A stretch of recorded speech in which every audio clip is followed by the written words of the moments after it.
الحمد لله نحمده ونستعينه ونستغفره ونؤمن به ونتوكل عليه ونعوذ بالله من شرور أنفسنا ومن سيئات أعمالنا من يهده الله فلا مضل له ومن يضلل فلا هادي له ونشهد أن لا إله إلا الله وحده لا شريك له ونشهد أن سيدنا وسندنا ونبينا ومولانا محمدا عبده ورسوله صلى الله تعالى عليه وعلى آله وأصحابه أجمعين أما بعد فأعوذ بالله من الشيطان الرجيم بسم الله الرحمن الرحيم وَلَقَدْ يَسَّرْنَا الْقُرْآنَ لِلذِّكْرِ فَهَلْ مِن مُّدَّكِرٍ وقال الله تبارك وتعالى في مقام آخر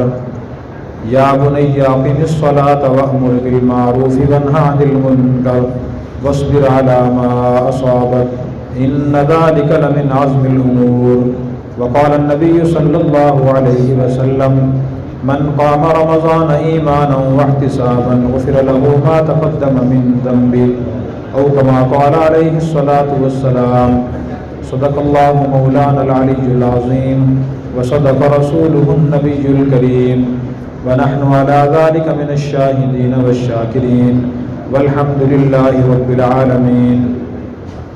میرے محترم بزرگوں، بھائیوں اور دوستوں، آپ حضرات کو آج 27 رمضان کی رات کو رات کے 12:15 بجے یہاں کثیر تعداد میں دیکھ کر بڑی خوشی ہوئی کہ الحمدللہ آج بھی مسلمانوں میں، بچوں میں، جوانوں میں، بوڑھوں میں اتنی دین سے محبت ہے کہ وہ اس وقت بھی دین کے لیے مسجد میں بیٹھے ہیں.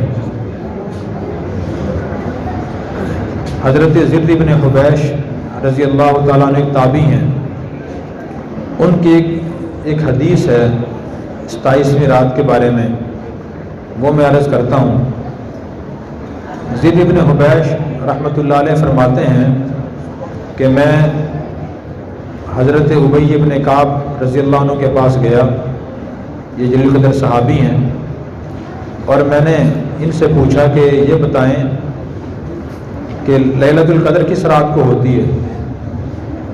تو انہوں نے فرمایا کہ وہ رمضان المبارک کے آخری عشرے میں ہوتی ہے، اور وہ رمضان المبارک کی 27ویں رات کو ہوتی ہے.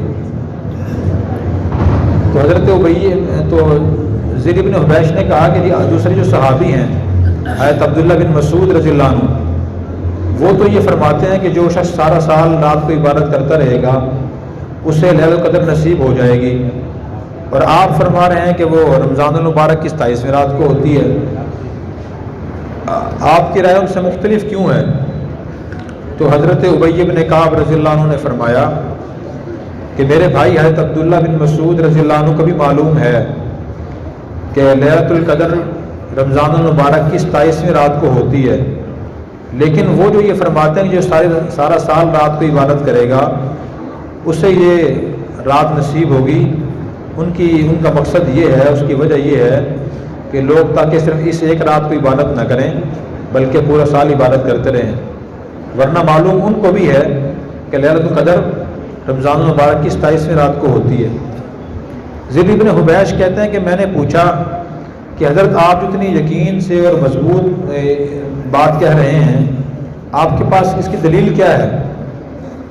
تو حضرت ابی بن کعب رضی اللہ عنہ نے فرمایا کہ میں نے نبی کریم صلی اللہ علیہ وسلم سے سنا تھا کہ جس رات لیلۃ القدر ہوتی ہے تو اگلے دن صبح جب سورج طلوع ہوتا ہے اس کی شعاعیں نہیں ہوتی. سورج کی شعاعیں روزانہ آپ دیکھتے ہیں، اگر آپ گھر کے اندر کمرے کے اندر سو بیٹھے ہوں اور کمرے میں کوئی سوراخ ہو، اس سوراخ سے جب سورج کی دھوپ اندر آتی ہے تو کرنیں اندر آتی ہیں. تو ابی بن کعب رضی اللہ عنہ نے فرمایا کہ آپ اس کا مشاہدہ کر لیں، میں تو کرتا ہی ہوں ہر سال کہ 27ویں روزے کو صبح جب سورج طلوع ہوتا ہے اس کی کرنیں نہیں ہوتی.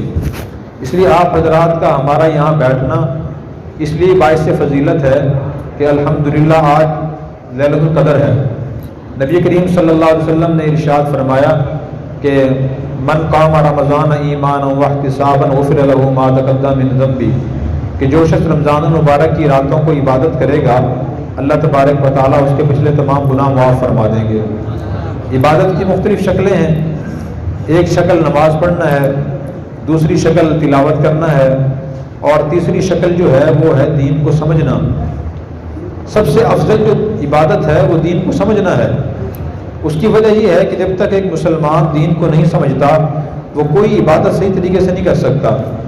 نماز صحیح پڑھنے کے لیے پہلے نماز کا طریقہ سیکھنا ضروری ہے، تلاوت کرنے کے لیے تلاوت کے آداب اور اس کا طریقہ جاننا پہلے ضروری ہے۔ جو شخص صحیح طریقے سے علم حاصل کرے گا وہی عبادت صحیح طریقے سے کرے گا، جو صحیح علم حاصل نہیں کرتا وہ صحیح عبادت بھی نہیں کر سکتا۔ اور آپ حضرات نے الحمدللہ تراویح میں قرآن کریم سنا ہے تو اس کی بڑی فضیلت ہے، تراویح پڑھنے کی بڑی فضیلت ہے۔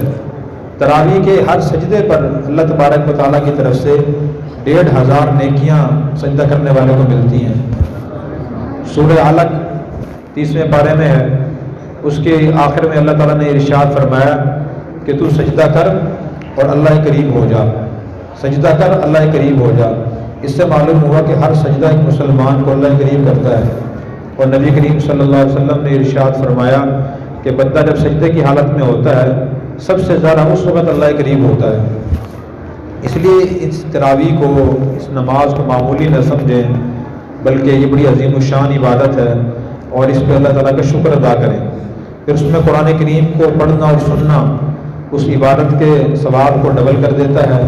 حدیث میں یہاں تک آتا ہے کہ قرآن کریم کا ایک حرف پڑھنے پر عام حالت میں اگر آدمی ایک حرف پڑھے 10 نیکیاں ملتی ہیں، اگر نماز میں ایک حرف پڑھے تو ایک روایت میں آتا ہے کہ 25 نیکیاں ملتی ہیں، اور دوسری روایت میں ہے کہ 100 نیکیاں ملتی ہیں، ہر حرف پر 100 نیکیاں ملتی ہیں۔ اس لیے ہمیں قرآن کریم کی عظمت کو جاننا بھی ضروری ہے۔ اللہ تعالیٰ نے ارشاد فرمایا قرآن کریم کی سورہ قمر میں وَلَقَدْ يَسَّرْنَا الْقُرْآنَ لِلذِّكْرِ فَهَلْ مِن مُدَّكِرٍ، کہ یقیناً ہم نے قرآن کریم کو آسان کر دیا، ہے کوئی نصیحت حاصل کرنے والا، کوئی نصیحت حاصل کرنے والا ہے؟ ہمیں اس کے جواب میں کیا کہنا چاہیے؟ بلا یا ربی، کیوں نہیں اے رب، ہم نصیحت حاصل کرنے والے ہیں۔ نبی کریم صلی اللہ علیہ وسلم کے ارشادات میں قرآن کریم کی بہت زیادہ فضیلت بیان کی گئی ہے۔ جب رمضان مبارک شروع ہوتا تھا تو آپ صلی اللہ علیہ وسلم تمام وظائف بند کر دیتے تھے، صرف قرآن کریم کی تلاوت فرماتے تھے، اور تمام علماء نے لکھا ہے متفقہ طور پہ، یہ بڑی اہم بات ہے کہ ایک مسلمان جتنے وظیفے پڑھتا ہے، تسبیح کرتا ہے، سبحان اللہ کی، الحمدللہ کی، استغفر اللہ کی، لا الہ الا اللہ پڑھتا ہے، الحمدللہ کہتا ہے، جتنے بھی وظائف ہیں ان میں سب سے افضل وظیفہ قرآن کریم کی تلاوت ہے، قرآن کریم کو سیکھنا ہے۔ اس لیے یہ بڑی اہم بات ہے اور ہمیں اس پر عمل کرنا چاہیے۔ ہمارے بہت سے مسلمان بھائی ماشاءاللہ وظائف کثرت سے پڑھتے ہیں، قرآن کریم نہیں پڑھتے، قرآن کریم نہیں سمجھتے۔ تو قرآن کریم کا پہلا حق مسلمانوں کے ذمہ یہ ہے کہ مسلمان اس قرآن کریم کو پڑھیں اور پڑھنے کا طریقہ سیکھیں۔ قرآن کریم میں خود اللہ نے فرمایا وَرَتِّلِ الْقُرْآنَ تَرْتِیلًا، قرآن کریم ترتیل سے پڑھا کریں۔ ترتیل سے پڑھنے کا مطلب یہ ہے کہ اس کے الفاظ اور حروف کو اچھی طریقے سے ادا کریں، جہاں غنہ ہو غنہ کریں، سین اور صاد اور صاد میں جو فرق ہے، اس لکھنے میں فرق ہے، ان کی ادائیگی میں بھی فرق ہے، اس ادائیگی کا طریقہ ہم سیکھیں کسی قاری صاحب سے، اور اس کے مطابق ہم اس کی تلاوت کرنے کی کوشش کریں۔ اور تیسرا حق اس کا ہمارے ذمہ یہ ہے کہ ہم اس کو سمجھیں۔ قرآن کریم اور احادیث مبارکہ میں اس پہلو پر بہت زیادہ زور دیا گیا ہے۔ قرآن کریم کی سورہ مزمل میں اللہ تعالیٰ نے جب مسلمانوں کو قرآن کریم پڑھنے کا حکم دیا تو ان الفاظ سے دیا۔ اللہ نے فرمایا کہ فَقْرَؤُوا مَا تَيَسَّرَ مِنَ الْقُرْآنِ، تمہیں جتنا آسان محسوس ہو اتنا قرآن کریم پڑھ لیا کرو۔ اور جب سمجھنے کا حکم دیا تو پھر فرمایا کہ فَلَا يَتَدَبَّرُونَ الْقُرْآنَ أَمْ عَلَىٰ قُلُوبٍ أَقْفَالُهَا، کیا لوگوں کے دلوں پر تالے لگے ہوئے ہیں، وہ سمجھتے کیوں نہیں ہیں؟ صحابہ کرام کی صورتحال یہ تھی کہ وہ پڑھتے کم تھے اور سمجھتے زیادہ تھے، اور سمجھنے سے ہی انسان کا، مسلمان کا فائدہ ہوتا ہے۔ تو قرآن کریم کا ایک اعجاز یہ بھی ہے کہ اللہ تعالیٰ نے